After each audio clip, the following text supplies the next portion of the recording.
মান্যতের টাকা কোন পর্যায়ের গরিবকে দিতে হবে? লিখেছেন ব্যাংক থেকে পাওয়া সুদ কোথায় দিতে হবে? নাপাক অবস্থায় কি মসজিদের ভেতরে প্রবেশ করা যাবে? আমার বাবা মা এবং আমার স্ত্রী কি একসাথে উমরা করতে আসতে পারবেন? কাউকে ভালোবাসলে তাকে পাওয়ার জন্য কি আল্লাহর কাছে দোয়া করা যাবে? পর্দা করে দোকানে বসলে গুনাহ হবে কিনা? সরকার এবছর হজের খরচ কমানোর ঘোষণা দিয়েছে, এ নিয়ে নানা ধরনের বিশ্লেষণ দেখছি, আপনার মন্তব্য জানতে চাইছি।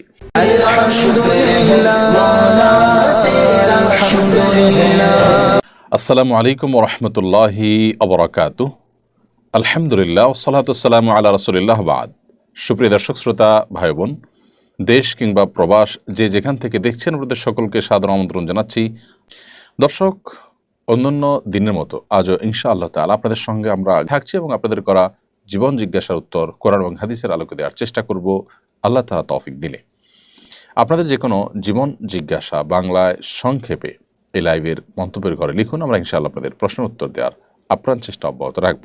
সেই সাথে লাইভ অনুষ্ঠানটি ইসলামিক জ্ঞানের একটি অনুষ্ঠান, অন্যদেরকে দেখবার সুবিধার্থে শেয়ার করে দিতে ভুলবেন না। যে কোনো জায়গায় প্রশ্ন করলে ইনশাআল্লাহ বিদিল্লাহ আপনাদের প্রশ্নগুলোকে সংগ্রহ করে আমরা উত্তর দেওয়ার চেষ্টা অব্যাহত রাখব। আর বিলম্ব না করে চলুন আপনাদের যে সমস্ত প্রশ্ন ইতিমধ্যে আমাদের কাছে পৌঁছে গেছে সেগুলোর উত্তর দেওয়ার চেষ্টা করি। আমি দেখতে পাচ্ছি শুরুতেই আল আমিন আপনি লিখেছেন, মান্যতের টাকা কোন পর্যায়ের গরিবকে দিতে হবে? আপনি জাকাত ফিতরা যে ধরনের গরিবকে দেন, অর্থাৎ যারা নিঃস্ব, কিছুই নেই, অথবা যাদের আছে যা আছে তা দিয়ে তাদের আসলে দিন চলে না, তাদের কষ্ট হয় চলতে, সেই রকম গরিবদেরকে আপনি মান্যতের টাকা দিতে পারবেন। নাপাক অবস্থায় কি মসজিদের ভেতরে প্রবেশ করা যাবে? কেউ যদি ফরজ গোসল অবস্থায় হয় তাহলে তিনি মসজিদে প্রবেশ করতে পারবেন না, বাকি ওযু নেই এমত অবস্থায় মসজিদে ঢুকলেও সেটি ফরজ গোসল অবস্থায় মসজিদে ঢুকা যেরকম অপরাধ, জঘন্য অপরাধ, গুনাহ সরাসরি নিষিদ্ধ, সেরকম নিষেধ হবে না। তবে ওযু করে পবিত্র অবস্থায়, অর্থাৎ ওযু অবস্থাতে মসজিদে অবস্থান করা উচিত, এটা মসজিদের আদব, মসজিদের শিষ্টাচার। আর ফরজ গোসল অবস্থাতে মসজিদে অবস্থান করা তো জায়েজ নয়। যদি কেউ ইতিকাফরত থাকেন, গোসল ফরজ হয়, দ্রুততার সাথে তিনি ফরজ গোসল করে তারপর আবার মসজিদে তিনি প্রবেশ করবেন।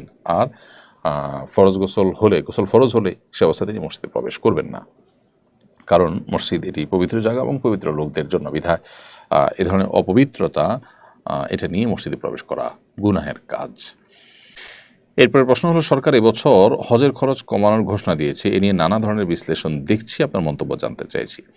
সরকার হজের খরচ কমানোর যে ঘোষণা দিয়েছে সেখানে একটা জায়গায় তো খুব প্রশংসনীয় উদ্যোগ নিশ্চয়ই হয়েছে, সেটি হলো বিমান ভাড়া কমাবার ক্ষেত্রে উদ্যোগ নেওয়া হয়েছে এবং কিছুটা সেখানে কমেছে। কিন্তু সরকারি যে হাজিদেরকে রাখা হয় সেটা একটু দূরে, অর্থাৎ 3-3.5 কিলোমিটার দূরে, কিন্তু অনেক দূরে হারাম থেকে।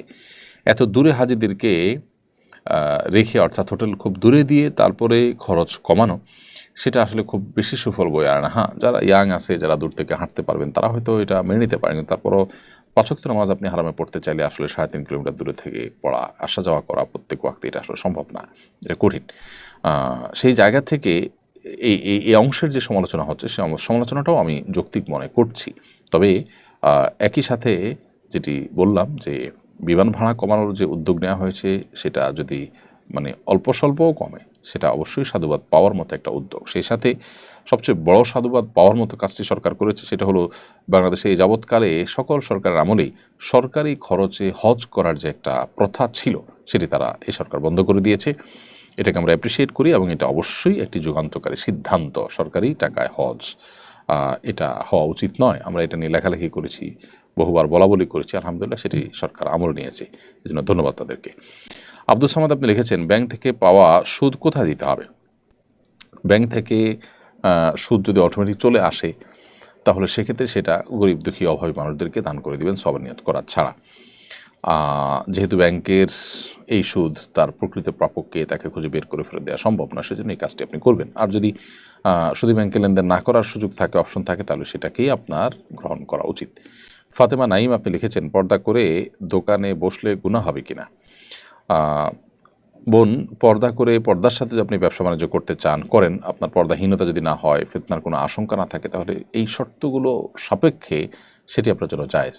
নবী করিম সাল্লাল্লাহু আলাইহি ওয়াসাল্লাম তার আমলে, খলিফাতুল মুসলিম রাদিয়াল্লাহু তাআলার শাসন আমলে মেয়েরা কেউ বাজারে কেনাবেচা করেছেন, এরকম বর্ণনা পাওয়া যায়। সেই জায়গা থেকে এটিকে আমরা জায়েজ বলছি। তবে সময়ে অনেক ফিতনা সংকুল, সেই জায়গা থেকে আজকের বাস্তবতা এটা কতটা ফিতনামুক্ত, কতটা আপনার আশঙ্কামুক্ত, সেটা গুরুত্বপূর্ণ।